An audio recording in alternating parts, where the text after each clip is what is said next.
How are these thumbnails, by the way? I know the print is a little distracting. I got my background words a little bit bright.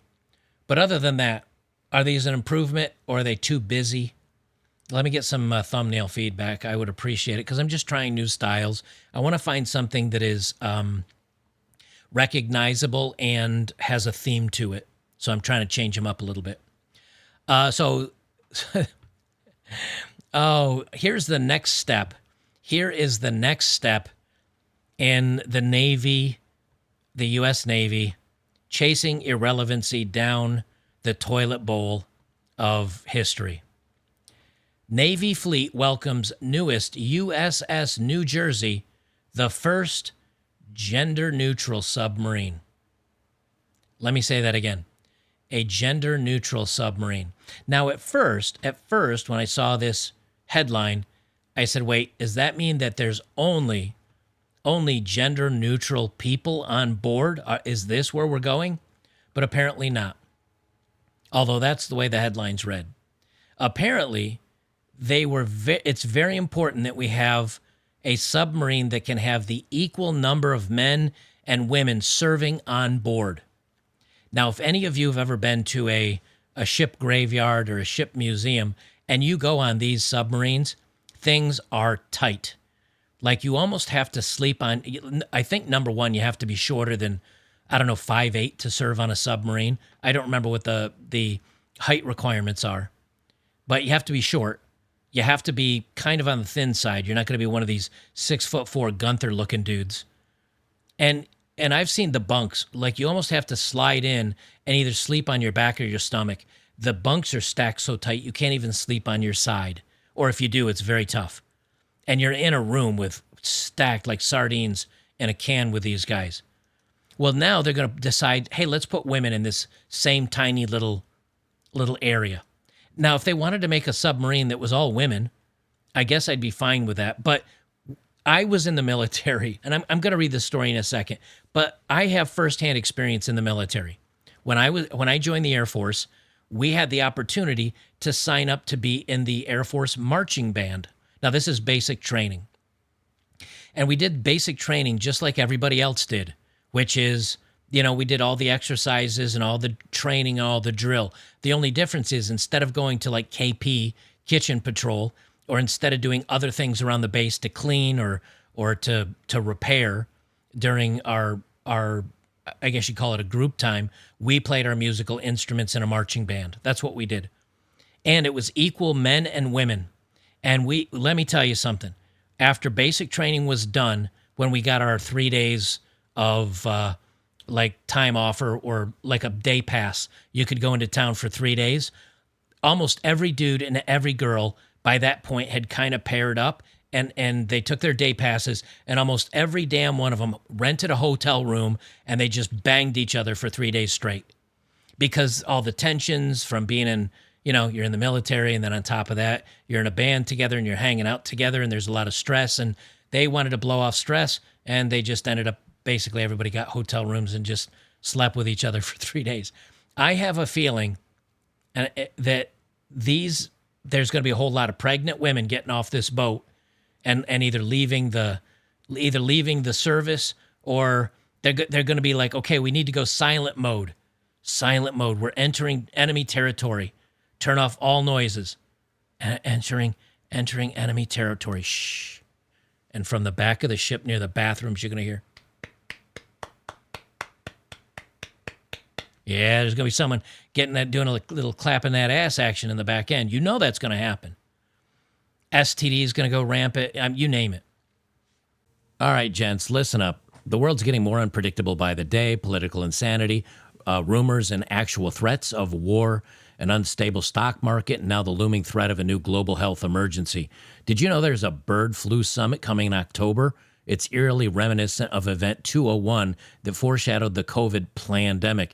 And get this, the first topic on the agenda is mass fatality management planning. But here's the good news. You don't have to be scared if you're prepared. The Wellness Company created a medical emergency kit, and every home in America should have at least one of these. They're packed with life-saving medications like ivermectin, amoxicillin, even Z-Paks. And it's all backed by experts like Dr. Peter McCullough and, of course, Dr. Drew Pinsky. Imagine this. No more frantic searches for a doctor, no more emergency waiting rooms, just a few clicks and this kit's delivered to your front door. And in case of emergency, like war, you're gonna need something like this. In times like these, having a medical emergency kit now is not just a luxury, it's a necessity. Protect your family by preparing now. Head over to twc.health/oddmanout and use code oddmanout to save $30. Don't wait until it's too late. Act now, take control, ensure you're protected against whatever comes next because you know they're going to be doing something in time for the elections. That's twc.health/oddmanout and use code oddmanout to save $30 and get free shipping right now. A Saturday ceremony in Sandy Hook Bay welcomed the new USS New Jersey into the fleet. The ship, which is the first submarine designed to fully integrate male and female soldiers, was commissioned into the U.S. Navy's submarine force during a late morning ceremony on Naval Weapons Station Earl's trident-shaped pier off the coast of Middleton. The nearly 4,000 attendees included veterans, sailors, family members, and Navy and government officials. Now, I do have some statements about woke and DEI in the military. We're going to get there here in just a second. They say the submarine is very Jersey. It was given the nickname Jersey Girl so she puts out, and she smokes a lot of cigarettes, and she was pregnant by 14. By Newport News, shipbuilding president Jennifer Boykin and its interior spaces were decorated with all things Jersey. I wonder where they put the trash pile to make it smell like New Jersey. The walls of this nuclear-powered fast attack submarine feature posters from Rutgers University, the New Jersey Devils, memorabilia, a guitar donated by Bon Jovi, and more. Members of the crew said they are even considering making the communal eating area look like a New Jersey diner. This is where we are with we are a fighting machine. We are ready for confrontation, gentlemen. Look, I understand that like during World War II, there were B-52 bombers. And these guys, I mean, they were flying mission after mission after mission over Germany, over various parts of Europe. And there was moments they knew they were likely not coming back. And all they did to quote unquote decorate their planes is they would paint a pinup girl on the side of the cockpit. And a lot of times they'd make hash marks for the number of missions they flew. That's as far as they went. Now our submarines, I'm fine with a poster from Rutgers. I'm fine with that. I'm fine with New Jersey Devils memorabilia if you want to decorate a little bit. But now we've got guitars donated by John Bon Jovi, and they want the dining area to look like a Jersey diner. Is this up to military spec? Is this up to code? It seems like such a waste of time and effort and energy when we've already been reporting that we're not combat ready. I don't know how many stories I've done on that, where congressional inquiries have said, we are not combat ready. But instead of getting combat ready, instead of preparing, hey guys, let's make a diner. This'll be awesome. I hope that 50s jukebox doesn't blow through my fucking head when we're attacked by a Russian plane. Yay! Governor Phil Murphy was among a number of dignitaries present, along with Naval Secretary Carlos Del Toro. On behalf of your 9.5 million member New Jersey family, let me say thank you for your service and thank you for your commitment to maintaining peace and freedom to our fragile world. Del Toro said it was an absolute honor to be here with all of you today in this beautiful state, the birthplace, blah, blah, blah, blah, blah, blah, blah, blah. They say the nuclear-powered submarines, all of which remain in service, are designated for warfighting and surveillance and are expected to conduct 14 to 15 deployments over their lifespans. That's not many. Well, I guess that's a decent number of deployments, depending how long the deployment is. According to U.S. Defense Department, the USS New Jersey is the first in its class specifically designed for fully gender-integrated crew. The Navy lifted a ban on women serving aboard submarines in 2010, and more than 700 women are currently assigned to subs. Vice Admiral Robert Gosher, commander of the Submarine Force Atlantic, said the submarine community is now a fully gender-integrated war-fighting force, Stars and Stripes reported. Going forward, all nuclear-powered attack submarines and the Columbia-class ballistic missile submarines will also be designed with gender-neutral accommodations from the outset, he said. For example, adjustments have been made to increase privacy in washrooms and sleeping areas to improve access to top bunks and overhead valves. In 2023, the Navy announced plans to increase the number of submarines with co-ed crews from 30 to 40, as reported by the Navy. I don't think this is such a great idea. I just personally don't. I know what, look, I was in the military. I've been in college campuses. I've been in the barracks in the United States Air Force. Every weekend, the barracks were filled with girls that weren't supposed to be there, doing things they probably make their parents blush over. And I think half of them ended up being pregnant. I don't think this is really where we need to be putting our energy and our dollars. Well, how does this come about? Well, this is from August 28th of 2024. So just 2 weeks ago, a veteran says Department of Defense withholds documents on whether DEI hiring improves national security. If you remember the video I did about the ship that the dingbat lady put the satellite dish on, if you remember that story I did about that, she hid, she lied, she misrepresented, and she put her entire ship in danger for having a satellite dish on the top of kind of a stealthy vessel. Well, now, and they did this, and same thing with the Secret Service woman that was in charge of the Butler detail that was protecting Trump, right? They did this, and they passed a woman and had her in charge of the Butler detail, even though she failed her entrance and many of the other exams for being a Secret Service agent. But they passed her anyway, and they hid the fact that she failed, and they promoted her anyway to head this detail. Well, the same thing's happening now with DE hiring and national security, because we're asking, we as in a FOIA request, to ask for the details of this stuff, and basically it said, hey, you keep asking, or you keep saying we're doing better because of it. Let's see the documentation. And the Department of Defense is like, nothing to see here. Don't worry about it. They say the U.S. Department of Defense is under scrutiny for refusing to release records about exactly how spending on diversity, equity, and inclusion helps with national security. The Center to Advance Security in America may be filed with the DoD with a Freedom of Information Act, or FOIA, request, the legal pathway to obtain government documents. The FOIA sought to find out whether DoD officials, the FOIA sought to find out what DoD officials estimate is the real impact on national security of DEI spending, for which Congress approved $86.5 million in fiscal year of 2023. However, James Fitzpatrick, an Army veteran who leads CASA, told the Center Square that DOD has confirmed it received the FOIA request, but still has not released any documents more than 100 days later. The Department of Defense has stated that diversity, equity, and inclusion is the American military's greatest strength, but it has rarely detailed how, reads the FOIA, which was obtained by the Center Square. Given the recent hiring freeze on DEI-related positions, it must follow that the national security has been affected in some way.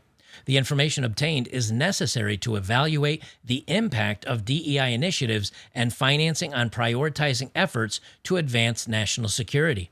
The FOIA request specifically asks for documentation about how DoD estimates a recent hiring freeze on DEI hires will actually impact national security.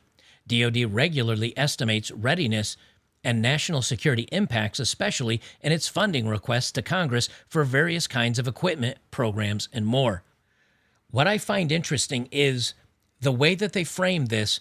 It shows they're caught in a lie. Diversity is our greatest strength, they say. Okay. But then why are you suspending putting all this money into DEI?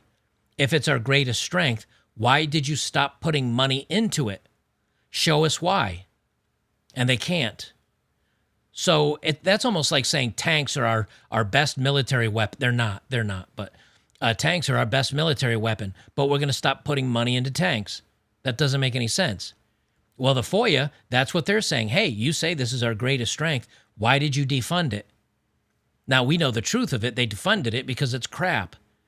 And all these buzzwords and all these techno mumble jumbo to say that it's worth it, it isn't.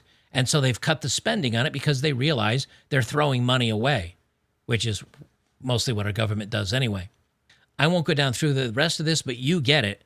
They're saying, oh, we must have this money. Diversity, equity, inclusion is amazing. It's all about protecting and it makes our military better. Okay, then why did you stop funding it? Either you're lying or you stop funding a good thing. I'll jump on to the next thing. That's not what I wanted. This is what I wanted. This is from Matt Gaetz. If you notice, I've played a couple things by Matt Gaetz today. It's because Matt Gaetz is based and he's America first. He says, Matt Rep Gaetz says, the U.S. Army has wrongly told more than 10,000 soldiers that expressing pro-life views might make them terrorists.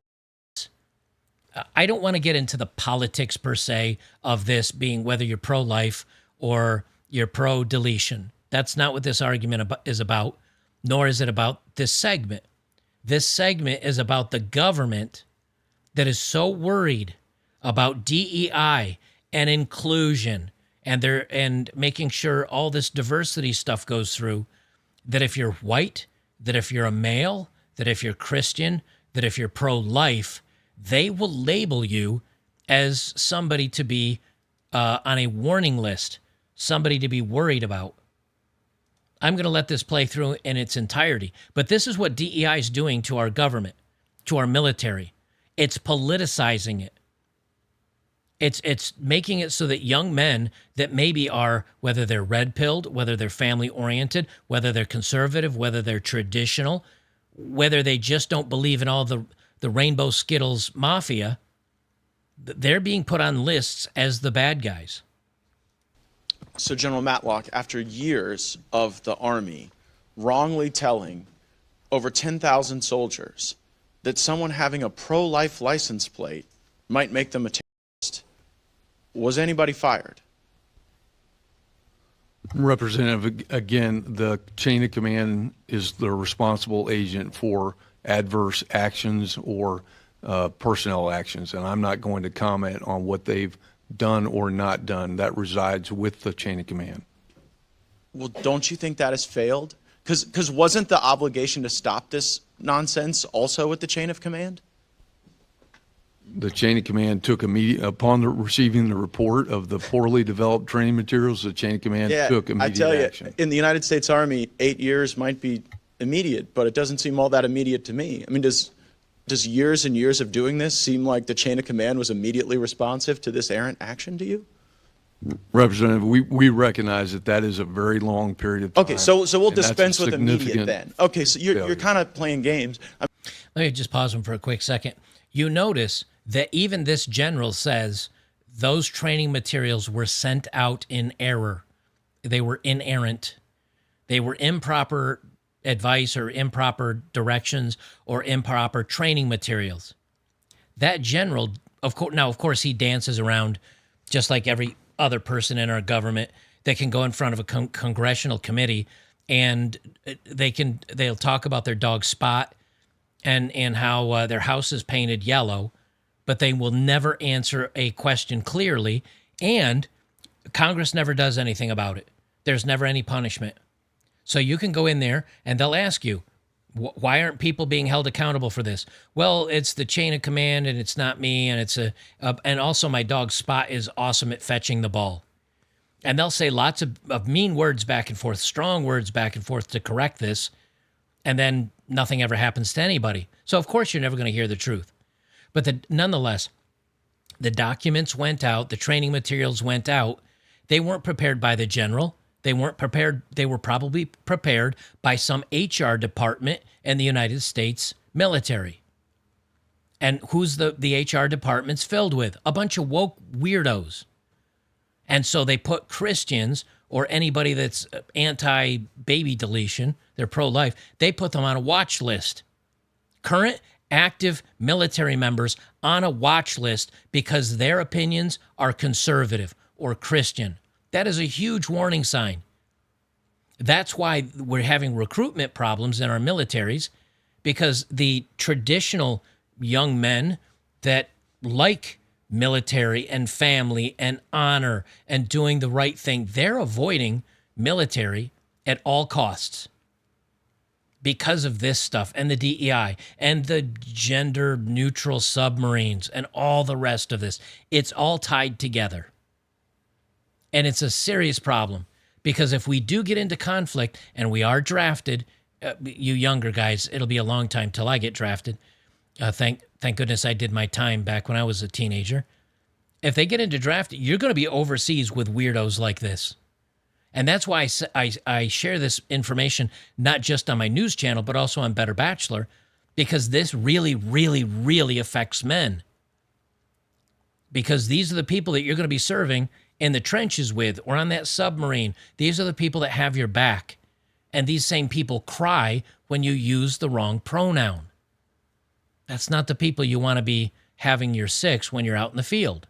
I mean, I think the Congress deserves to know, after you all screwed up with 10,000 soldiers, whether you fired anyone, whether you suspended anyone, whether anyone got a demotion in rank, or what the consequence was. Like, you don't get to just say it's our chain of command and it's not Congress's business when you screw up to this magnitude. Like, does that not register with you? Representative, it does. That's why I'm here today. Right, so just tell us, did anyone get fired, suspended, demoted? Any of those three? Representative, again, those training materials were very poorly prepared. Right, but we don't They were believe, used so for a this long- is what's going on, General. We don't believe that your chain of command approach is going to be sufficient to deal with this if you play hide the ball on what the consequence was. And it sort of seems to be a DOD-wide problem that, you know, that people who express policy or scripture aligned with Christian faith get demonized and attacked. I mean, we saw that in the United States Navy when the SEALs wanted to have an exception for the vaccine, and then your own Inspector General had to say that they were improperly treated. We saw it in the Marine Corps when someone posted a Bible verse and was then subjected to disciplinary action. And now here in the Army, I mean, Mr. Chairman, I'm at a loss because they won't even tell us what they've done. Now I'm wondering how this emerged. It was in 2017. Who was the Chief of Staff of the Army then? And I believe in 2017, General Milley was the Chief of Staff of the Army. Oh, wow. Now, if you guys remember, General Milley, I made a thumbnail on Better Bachelor about the chief of the head of basically the military, who's General Milley, I guess. I put a picture of him with pink makeup and eyeshadow on, saying our government or our military has gone woke. That was 2017. Now, I don't know if I had a channel in 2017, but I think I did that video in 2019 or 2020. We've known now for coming up on a decade that our military's woke. We know this is happening. We know we're not prepared for anything. We know we've been focusing all entirely on this stuff and instead of combat ready. And then is it any wonder why some of these other countries are chomping at the bit and aren't afraid of us and aren't worried about us showing up? Now, maybe they still are to some degree, but I think the more and more that they see this and the more they see our military members acting the fool or getting in trouble for holding good, strong values, is there any wonder that they're like, America's a paper tiger. You know, there's nothing to worry about there anymore. They might be wrong, but it doesn't mean we won't get dragged into something to prove that we're maybe not a paper dragon or a paper tiger. And right now, after almost a decade of this stuff, I'm not so sure we're ready. I mean, gosh knows there's a bunch of reports out there that say we're not ready. And then you look at all the military tribunals and hearings they've had. They say that we're not ready. We're now paying more in our we now spend more for interest on our debt than we do for our own military. And we're going to run out of money to the point where we can't print enough to even take care of our own military. Our veterans suffer when they come back. And now that a lot of VA affairs and these agencies that were supposed to look out for veterans, they're now rediverting money to people coming across our border illegally. And this isn't about politics. Believe it or not, it's not about the politics of it. It's about the fact that we're leaving the men and women that served our military, but vast majority of them are men. We're leaving them out to dry. We're leaving them without homes, without resources. They risked their lives for our military, and then they come back and they get spit on, and they get treated like crap. And they see people that have nothing to do with America or the United States or anything like it crossing over the border and getting free housing, free debit cards, loan assistance, housing assistance. And these people they've never even paid taxes. They've never given anything to our country. But the men and women that did are getting nothing now or next to nothing. No wonder the next generation of people are avoiding the military. Ironically, the only way we might have people to fight in the next conflict is if we take the 20 million people that came across the border illegally and said, hey, if you fight for us in this conflict, we'll make sure that you become citizens. Maybe if you do that, we'll make you a citizen. I think that's the only way you're going to be able to staff a military at this point, because everybody else is going to be a conscientious objector. They're just going to say, no way. I'm not getting involved in this. You don't want me. I'm Christian. I'm white. I'm straight. I'm conservative. I'm traditional. I honor family values. I don't believe in the LGHD TV crap. I don't believe that boys can be girls and girls can be boys. I don't think you should do that to minors. Those people, they're out. That's at least well over half the country that doesn't even look at the military anymore. Oh, interesting. Do you think this is happening elsewhere? This kind of stuff? Representative, in the United States Army, no, I don't think it is. Yeah. Well, here's what I'd do, Mr. Chairman. I would demand answers to the questions that we're asking. I don't even know how to use my last minute and a half of time, because they're not going to answer the question on what consequence. And if the consequence isn't public, it doesn't function as a sufficient deterrent. Like what you guys do when you allow this to happen for years with no consequence, and then 8 years later or whatever, when you're called out on it, you say, well, there's a consequence, but we won't tell you what it is. Then you increase the recidivism of this type of behavior. And not for nothing, but it's one of the reasons why in some of the key demographic areas that the Army is traditionally drawn from to fill its ranks, you're struggling right now. So I think we're owed answers to these questions. And frankly, I would start fencing money at the United States Army until we get those answers. I yield back. He's right. He's right. And so if we recognize it and he recognizes it, but they're not doing anything about it. They're not doing anything about it. It is a real problem. So this is Val. She's 24. She says about me, I'm looking to be married and knocked up in 12 months. Now, she's not hitting the empty egg carton yet. She's not hitting the empty egg carton yet. I'll give her that much. But, I mean, it's not about love. It's not finding the right guy. It's, I just want you to marry me and get me pregnant in 12 months. Looking for a funny dad bod kind of guy that's just obsessed with me, who works full time. I like my man older and clean shaven. I need someone codependent that will commit to bang only me forever. Do you see a theme in this one that was the same as the other one that I read the other day? We'll talk about that in a second. I want a genuine connection with someone honest and loyal and compassionate. I don't hike or work out. I love my job and bad food, TV, and jam into country. I drink, smoke occasionally. Occasionally, I smoke the ganja. STD, CU, clean something required, need to be taller than 5'8". Okay, so let's break this down. She wants to be married and knocked up immediately. Why? Probably she's tired of her job. She wants a bailout. Or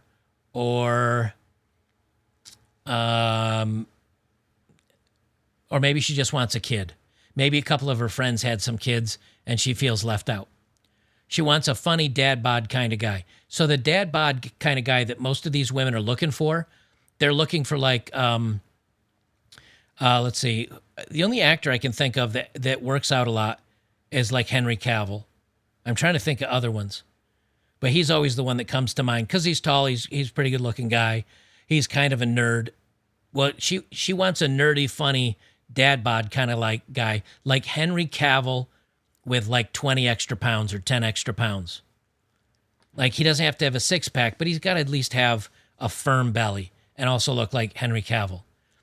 She says, I like my man older and clean shaven. What does that have to do with? Notice nothing in here says anything about a man that is nice, loving, caring, kind, giving, a member of his community. Yeah, Hugh Jackman might count. That's a good one. It's all about appearance and money. He needs to be funny, dad bod, obsessed with me. Why does she want him to be obsessed with her? Because she's tired of getting cheated on. She's banged all the bad boys and they keep cheating or leaving her. So she's tired of that. She wants him to work full time for the money, money, money. She says, I like my man older and clean shaven. Who cares? Maybe she doesn't like a beard. Why does she like him older? And he's less likely to goof off and run around. I need someone codependent that will commit to only bang me forever. That's a girl that's been burned. That's a girl that's been used a lot. And now she's like, no more. I need to step my game up. I need to find the quality men. Quality men. Tired of these losers. I need to raise my standards. Now they need to bang only me. I want a genuine connection with someone honest and loyal. Honest, loyal, and compassionate. So in other words, honest, he won't lie. Loyal, he won't lie about cheating. And compassionate, he wants to do me a lot. I don't hike or work out. There's no surprise. I love my job. Okay. I like bad food. She's going to be fat within 3 years after marriage. She likes TV and jam into country. She's a drinker and a smoker. And she does the ganja, which was no big deal. And you need to have a clean test. But even with all those rules, still got to be taller than 5'8". Now, here's the best part about this. And this is what I love about these profiles. Look at the section that this is. What section is this in? This is the About Me section. It's not about who she is. It's about what she wants. Now, she does at the bottom get to who she is, but not really. She likes her job. She doesn't work out. She likes bad food, TV, and drinking. You have no idea what she's passionate about, what she likes, what she loves, what she's done, where she's going in life.